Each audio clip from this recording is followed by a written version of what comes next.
Hi, good morning. Teresa McGallagher from the Miracles Tribe, here with our daily workbook lesson from A Course in Miracles. Thank you so much for joining me today for lesson 152.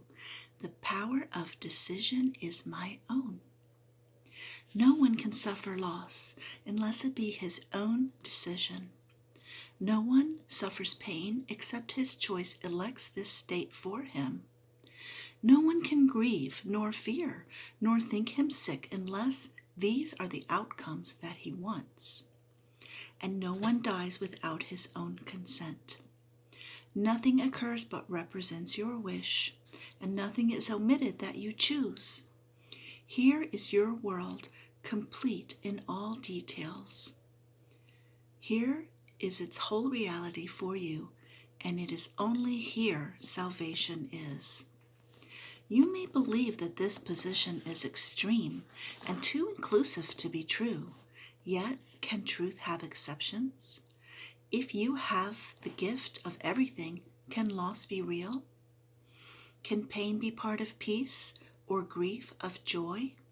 Can fear and sickness enter in a mind where love and perfect holiness abide? Truth must be all-inclusive if it be truth at all. Accept no opposites and no exceptions, for to do so is to contradict the truth entirely. Salvation is the recognition that the truth is true, and nothing else is true. This you have heard before, but may not yet accept both parts of it.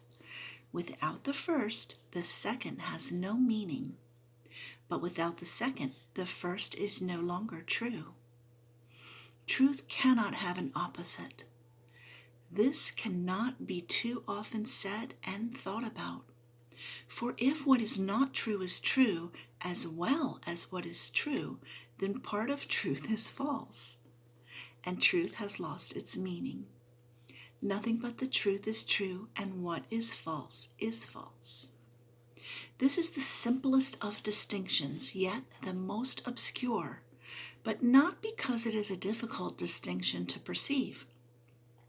It is concealed behind a vast array of choices that do not appear to be entirely your own, and thus the truth appears to have some aspects that belie consistency, but do not seem to be but contradictions introduced by you. As God created you, you must remain unchangeable, with transitory states by definition false. And that includes all shifts in feeling, alterations in condition of this body and the mind, in all awareness and in all response. This is the all-inclusiveness which sets the truth apart from falsehood, and the false kept separate from the truth as what it is. Is it not strange that you believe to think you made the world you see as arrogance? God made it not. Of this you can be sure. What can he know of the ephemeral, the sinful, and the guilty, the afraid, the suffering, and the lonely, and the mind that lives within a body that must die? Yet you but accuse him of insanity to think he made a world where such things seem to have reality. He is not mad, yet only madness makes a world like this. To think that God made chaos contradicts his will, invented opposites to truth, and suffers death to triumph over life. All this is arrogance. Humility would see at once that these things are not of him. And can you see what God created not?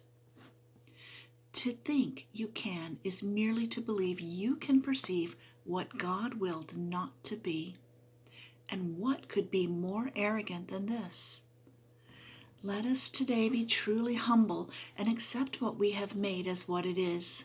The power of decision is our own.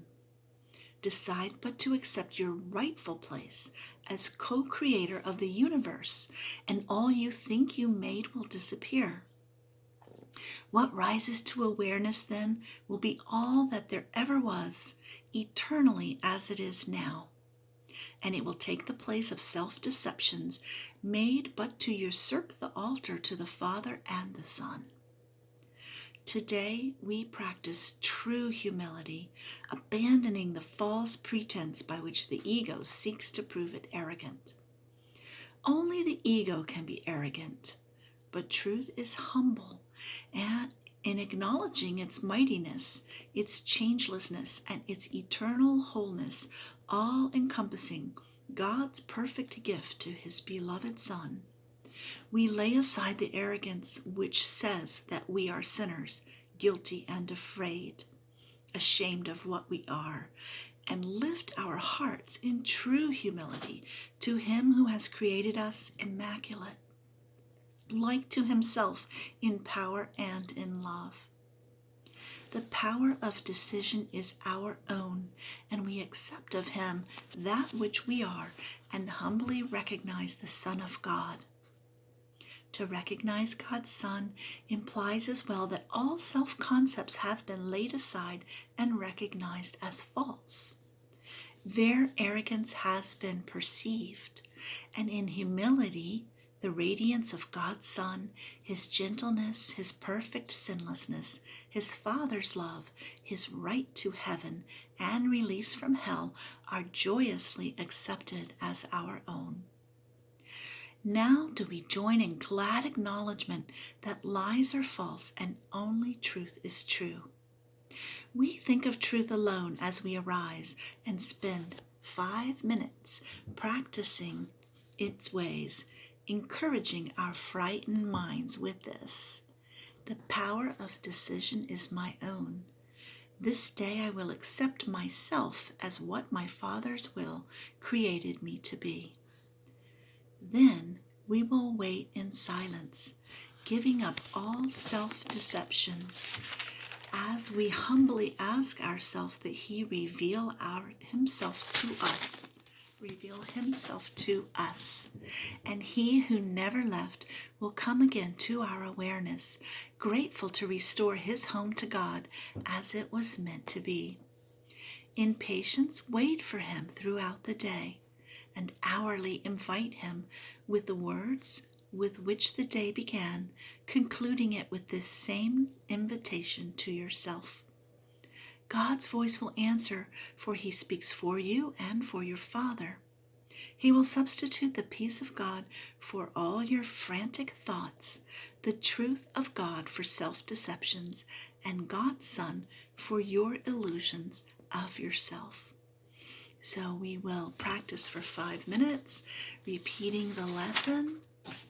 The power of decision is my own. This day I will accept myself as what my Father's will created me to be, and then sit and listen. And then remember every hour, the power of decision is my own. Thanks for joining me. Have a wonderful day, and I'll see you again tomorrow. Bye-bye.